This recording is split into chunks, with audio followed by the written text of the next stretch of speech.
আসসালামু আলাইকুম। তোমরা সবাই কেমন আছো? আশা করি ভালো আছো। আমিও ভালো আছি। চলে আসলাম আজকে আবার একটা নতুন ভিডিও নিয়ে। তো আমি এখানে চিকেন রোস্ট করব, তার জন্য লবণ আর কিছু রোস্টের মশলা দিয়ে দিলাম। দিয়ে মাংসটা ভালো মতো ম্যারিনেট করে আমি আধা ঘন্টার মতো ধুয়ে দিব এভাবে। তো মশলাটা ভালোভাবে মিক্সচার করুক। তারপরে আমি আধা ঘন্টা পর চলে আসলাম কড়াইতে, এখন তেল দিয়ে দিলাম। তেল দেওয়ার পরে এই যে আমার মাংসটা, তো আমি এই যে তেলটা গরম হয়ে যাওয়ার পরে আমি মাংসটা ভালো মতো ভেজে নিব। তো মুরগির মাংস রোস্টের জন্য অনেকে ভাজে অনেকে ভাজে না। তো আমার কাছে মনে হয় ভাজলে অনেক ভালো হয়। এক পাশে আমি 2 প্যাকেট দুধ গলায় নিলাম। নিয়ে তারপরে এতে লেবু দিয়ে দিলাম রোস্টের ভিতরে দেওয়ার জন্যে। এই যে আমি এক পাশ উল্টিয়ে দেওয়ার পরে দিয়ে দেখেন মুরগির মাংসটা আমি এভাবে ভেজে নিলাম। যেহেতু এটা ব্রয়লার মুরগি একটু বেশি ভাজা লাগবে।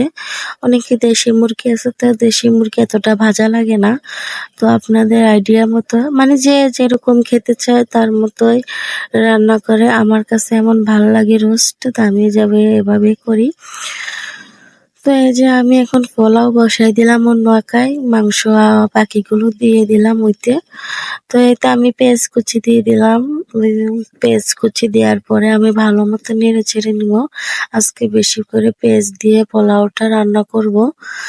তো আপনাদের কাছে কেমন লাগে পোলাওটা এমনভাবে রান্না করলে? তো এই যে আমি এখানে এখন পোলাও চালটা দিয়ে ভালো মতো নাড়াচাড়া করব।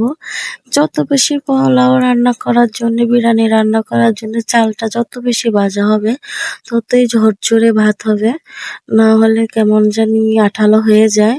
আমার কাছে তাই মনে হয়। যে যেরকম ভাবে রান্না করা, যে যেরকম ভাবে খাওয়ার অভ্যস্ত, তাই সে তাই রকমের রান্না করবে।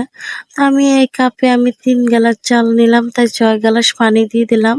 তো এতে আবার আমি কেওড়া জলও দিয়ে দিলাম। তার জন্য আপনাদের দেখাই নিলাম কেওড়া জল নিলাম। 4-5 টা কাঁচামরিচ দিয়ে দিলাম। দেওয়ার হয়ে যাওয়ার পরে ভালো মতো নাড়াচাড়া দিয়ে আমি এভাবে ঢেকে দিব, এখন ভালো মতো ঢেকে রাখবো। এই যে আমার পোলাওটা হয়ে গেছে। এখন আমি এতে পেঁয়াজ বেরেস্তা দিয়ে ভালো মতো নেড়েচেড়ে আমি ঢেকে ধুয়ে রাখবো। আর এখন আমি এই যে রোস্ট করব, রোস্টের জন্য কাঁচা মরিচ, আদা বাটা, রসুন বাটা আর পেঁয়াজ।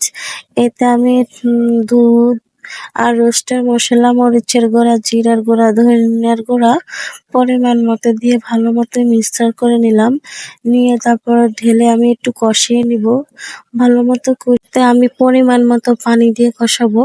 মশলাতে একটু পানি দিয়ে কষালে মশলার ঘ্রাণটা পরে দিয়ে একটু কমই বলে, না হলে যেন কেমন মশলার ঘ্রাণে খাওয়া যায় না। তো এতে আমি এই যে কষানোর পরে আমি মাংসগুলো দিয়ে দিলাম। তো আমার মাংসগুলো সবগুলো দিয়ে ভালো মতো নেড়ে ছেড়ে নিব। নাড়াচাড়ার পরে আমি এতে ভালো মতো কষিয়ে নিলাম। কষিয়ে নেওয়ার পরে যে আমি জলের পানি এখন দিয়ে দিলাম। তো বেশি ঝোল রাখবো না, মিডিয়ামের ঝোল রাখবো। তার জন্যে একটু অল্প পরিমাণে পানি দিলাম। তো আমার এই যে মাংসটা হয়ে আসার পরে ফাইনাল লুক কেমন লাগে? তো আশা করি ভালো থাকবেন সবাই।